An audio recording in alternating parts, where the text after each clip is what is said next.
a Estados Unidos y observamos esta línea, estoy hablando sobre por qué yo dije que era un proyecto de gran significación mundial.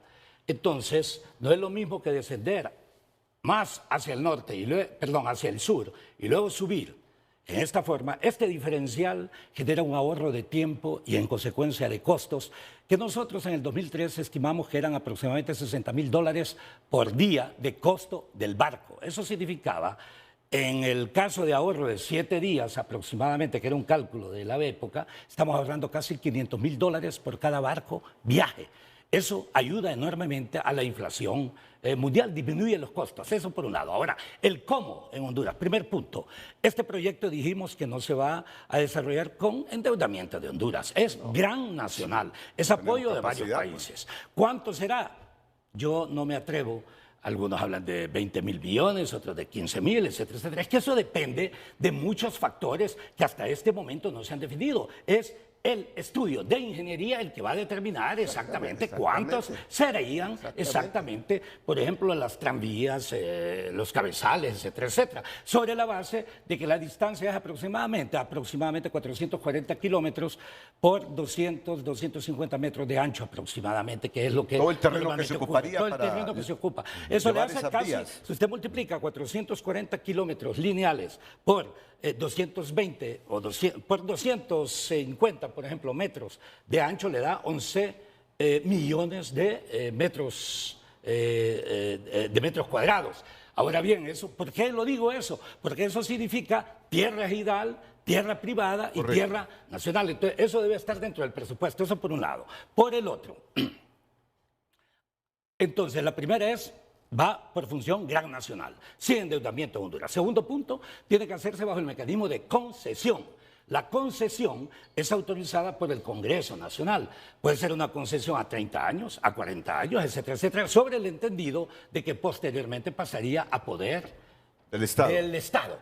Pero ahí es donde Honduras debe negociar a los efectos de que la Contraloría, por ejemplo, del proyecto, que fue lo que nosotros hicimos con la Autoridad de la Región Interoceánica en Panamá, Honduras debe formar parte de la Contraloría para tener una información desde el inicio de cómo opera todo el sistema, porque el sistema debería ser operado, obvio, por la participación de los países, si es Estados Unidos, que ya mencionó su deseo. Además, todos sabemos muy bien la importancia geopolítica que tiene Honduras sobre toda la región. Entonces, si viene China, si vienen otros países a financiarlo, cada uno de ellos, de una u otra forma, no solamente será inversión. ¿Le interesa a Estados Unidos ese proyecto? Claro que sí. ¿Le interesa a Estados Unidos ese proyecto? ¿Por qué le interesa a Estados Unidos ese proyecto? Bueno, precisamente porque es el gran consumidor. El gran consumidor. Pero los costos bajarían para ellos. Todo proyecto bajarían los costos de la mercadería. Todo proyecto necesita un comienzo. ¿Y cómo comenzamos? Bueno, resulta que, como he dicho antes, lo primero que hay que hacer es el diseño conceptual y luego el estudio de prefactibilidad. Pues nosotros nos reunimos con el Banco Centroamericano de Integración Económica como comité y abordamos en un gran trabajo, estuvimos haciendo con el banco y el banco nos dijo, tengo listo $200 millones para los estudios de diseño conceptual y prefactibilidad.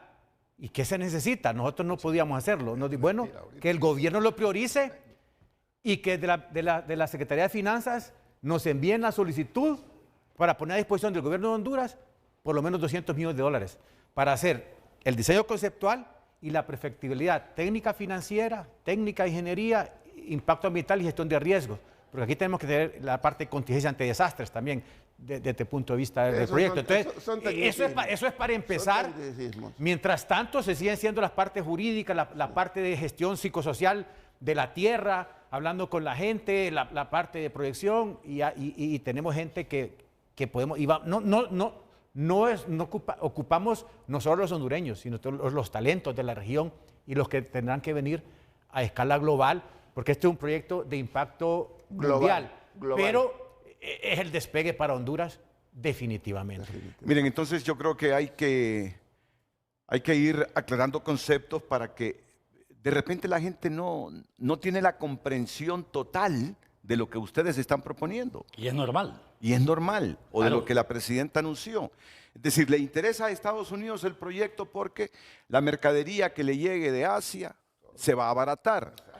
Se va a abaratar. Renato, Le interesa a los así países es. asiáticos y a China porque van a cortar el tiempo para que esta Productor, mercadería llegue a perfectamente. Estados Unidos. Desde el punto de vista ambiental, Ahora, usted tiene todo este recorrido por acá también, para dar la vuelta. Entonces, desde el punto de vista ambiental, el proyecto es grandioso, grandioso. Ahora, dos grandioso. cosas, Renato, dos cosas que es importante entenderlo.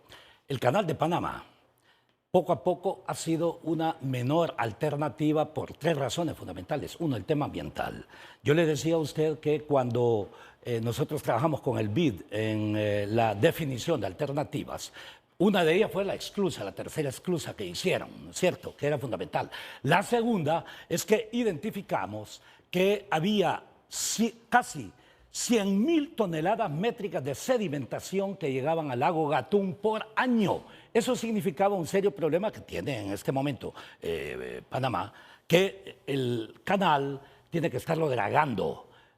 Y al mismo tiempo, el tiempo de espera de los barcos llega, inclusive supera hasta los 10 días de espera, tanto barcos del lado del Pacífico como del lado del Atlántico. Eso le genera un alto costo mundial. Ahora, el canal de Panamá, obvio que siempre va a continuar y sería racional que siempre lo usaran el canal de Panamá para todo lo que es el comercio precisamente con la parte este de América, ¿no es cierto? O sea, ahí no les conviene pasar por Honduras porque la distancia inclusive se les alarga. Ahora, el cómo, yo dije 4 o 5 cosas de esas, pero no es suficiente.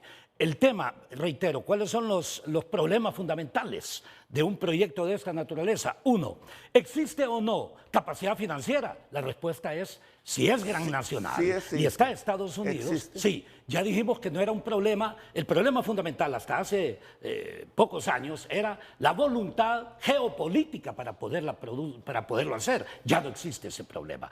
El otro problema es la capacidad de ejecución. O sea, la ejecución de la obra no hay ningún problema. Ahora, por ingeniería, por mucha altura que existe, usted sabe que si son 440 kilómetros, usted no necesita para fines de llevar mercancías un tren de gran velocidad o los TGV, por ejemplo, de 500 y fracción de kilómetros. No necesita eso. Pero si va a una velocidad promedio de 100 kilómetros por hora, usted está en 5 horas. Entonces, aquí le termino. El otro tema, reitero, es la socialización.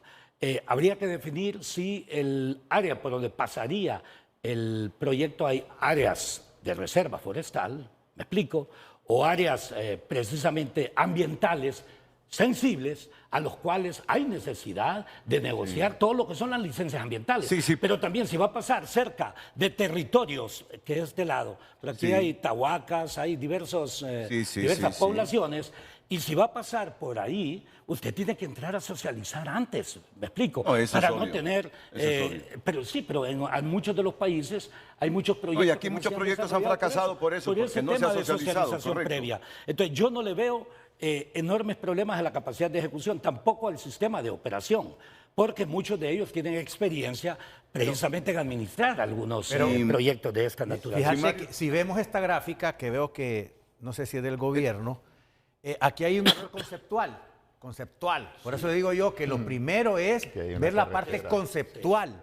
Y necesitamos, sería muy oportuno que este comité que lo forma el Colegio de Ingenieros Civiles, el Colegio de Arquitectos de Honduras, la Academia Nacional de Ciencias, la Cámara Hondureña de Industria de la Construcción, la Cámara de Consultores y también está la Universidad Politécnica de Ingeniería, apoyados con la organización Ingenieros Sin Fronteras, puede reunirnos con los personas del gobierno para explicar el concepto completo, porque aquí hay un error conceptual. Si ustedes se fijan, o sea, usted no puede ir por carretera hasta Comayagua, el corredor seco, porque la carretera es muy pequeña y ¿cuántos contenedores pasarían por ahí? Y nos arruinan la carretera. pero eso ya lo tenemos claro. Por eso, pero es que esto es supuestamente aquí dice el gobierno de Honduras, y entonces están diciendo que solo este pedacito sería por ferrocarril. Y lo demás. Entonces, no. aquí está es carretera, esto es carretera, esto es ferrocarril, carretera, ferrocarril. Sí, pero el proyecto de carretera, ustedes es este, ¿no? ferrocarril. El proyecto de ustedes es este, ahí concentrémonos. No. Este no es el proyecto de ustedes. Esta es la primera fase. Bueno,